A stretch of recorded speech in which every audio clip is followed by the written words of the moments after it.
Las críticas contra el Opus Dei siguen llegando, y en este caso concreto, en esta última semana, desde la televisión, en concreto desde el canal La Sexta en su programa Intermedio. Estamos en la 71 edición de Secreto sin Confesión, correspondiente al sábado 8 de marzo, y te traigo este análisis sobre la realidad cristiana internacional, estas nuevas críticas que han llegado en esta última semana a la realidad del Opus Dei, nuevas informaciones respecto al santuario de Torre Ciudad y otras noticias como la salud del Papa y otras cuestiones de interés en la Iglesia Universal. Sin más, comenzamos. Antes de continuar, una pequeña invitación. Si lo deseas, aquí abajo en la caja de la descripción tienes el enlace para poder adquirir el libro que acabo de publicar sobre una novedosa reflexión desde el punto de vista teológico respecto al análisis espiritual de las implicaciones que tiene la inteligencia artificial, a las que debemos estar muy atentos. Si lo deseas, puedes adquirirlo, como digo, en ese primer comentario fijado. Hemos comentado cómo, en concreto, el canal La Sexta y en su programa El Intermedio ha realizado varios análisis evidenciando los problemas que tiene la prelatura del Opus Dei, en concreto con respecto a varios casos. Quisiera indicar cómo Belén González, exnumeraria del Opus Dei, explica en televisión a Andrea Ropero que es el minuto heroico para La Sexta. Sería parte del vocabulario que utiliza el Opus Dei en su actividad. El minuto heroico es una norma del plan de vida de una persona del Opus Dei. Cuando suena el despertador o te despiertan, no puedes dar cabida a la pereza, informa la exnumeraria. Te levantas de la cama y lo primero que haces es besar el suelo y decir Serviam, que significa serviré a Dios. Esto se expone como una crítica o una de la dureza de esa vida, pero lo cierto es que quien esté en el Opus Dei y sea numerario adopta ese sistema de vida de forma libre, y siempre que no lo haga en contra de su voluntad ni se mantenga dentro de la institución en contra de su voluntad, lógicamente es totalmente voluntario y no habría nada que decir. Y en paralelo hay que destacar cómo en el programa El Intermedio de La Sexta, el Gran Wyoming carga en cierto modo contra el Opus Dei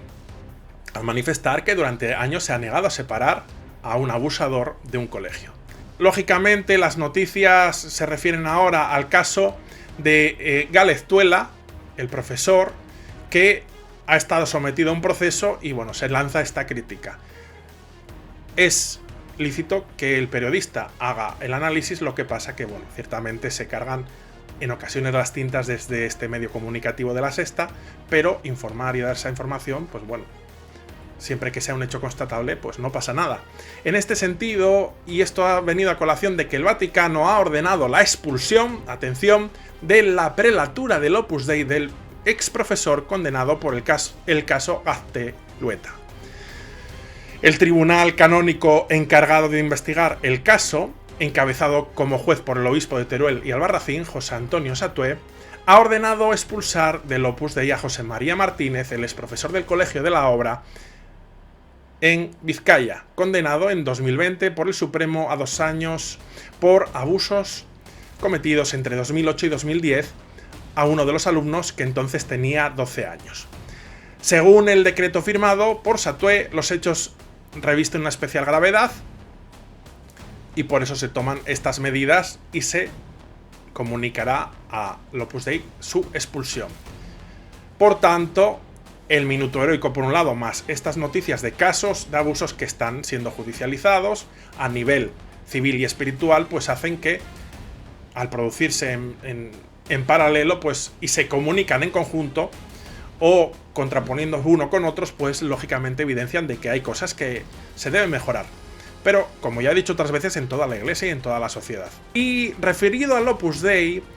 no podemos dar información respecto al caso de Torre Ciudad en el sentido de que todavía el comisario pontificio no se ha posicionado, pero sí que es interesante destacar cómo Torre Ciudad sigue con su actividad habitual, llena de eventos a lo largo de todas las semanas, y en concreto hay que destacar como hoy, sábado, 8 de marzo, por primera vez desde la construcción del templo hace 50 años, la reunión anual de delegados del Patronato de Torre-Ciudad tiene lugar en Graus. Un total de 200 personas se desplazarán aquí para,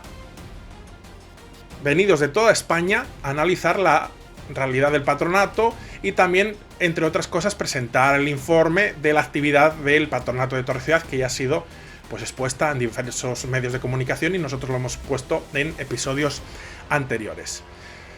Es una gran reunión anual que es de vital importancia porque ahí todos los delegados del Patronato de Torre-Ciudad se reúnen, se analiza el año anterior y también se ponen unas pautas para las actividades del Patronato de Torre-Ciudad en el año siguiente. Veremos qué informaciones salen después de que se celebre esta reunión. Y en segundo lugar quisiera destacar cómo los curas casados procedentes del anglicanismo ya son 1 de cada 10 de Inglaterra. En concreto, esta información nos da como hay unos 300 curas en Inglaterra ordenados, caso a caso, pese a tener esposa. Son antiguos sacerdotes anglicanos que se han vuelto a integrar a la Iglesia Católica y se les permite ingresar con sus mujeres, pero son ordenados nuevamente porque se considera que la ordenación anglicana no tiene validez. Y como digo, ahora en la actualidad serían 1 de cada 10 sacerdotes católicos en Inglaterra, 1 de cada 10 sería uno de estos sacerdotes casados que vienen del anglicanismo. Ya se tiene bastante experiencia, después de varios años, en esta realidad y se explica cómo se acogen a estos sacerdotes que desarrollan su actividad, su ministerio católico, estando casados. Y también hay que recordar cómo esta excepción también se mantiene, por ejemplo, en el caso de las iglesias orientales, en comunión con Roma, donde hay sacerdotes que tienen esposa e hijos y se integran en la realidad católica. Y en tercer lugar, hay que destacar cómo el cardenal Vocalic aprueba la constitución del primer santuario de Mariantula. En concreto, el arzobispo de Santiago del Estero, el primado de Argentina, cardenal Vicente Vocalic, emitió un decreto mediante el cual designa santuario archidiocesano a la capilla de Mariantula, ubicada en la localidad de Silípica. Es la primera santa argentina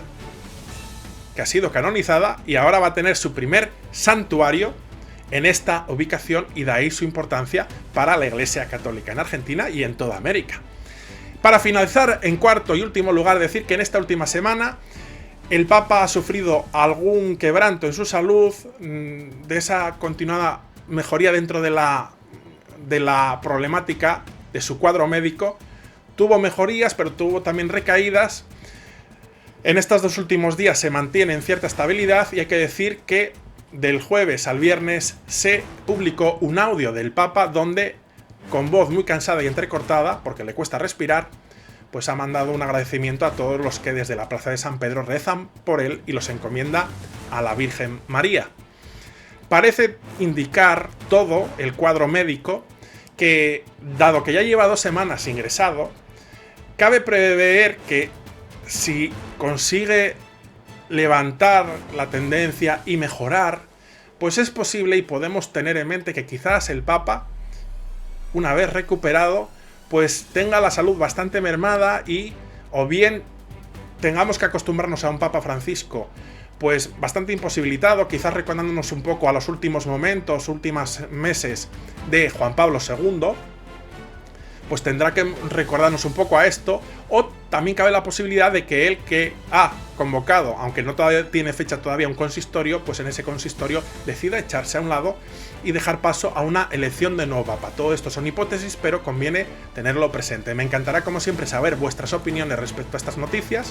siempre ser educados los unos con los otros, que nada cuesta, y por otro lado, invitaros, como siempre, a que sigáis el canal y os suscribáis. Me despido de todos vosotros con un fuerte abrazo.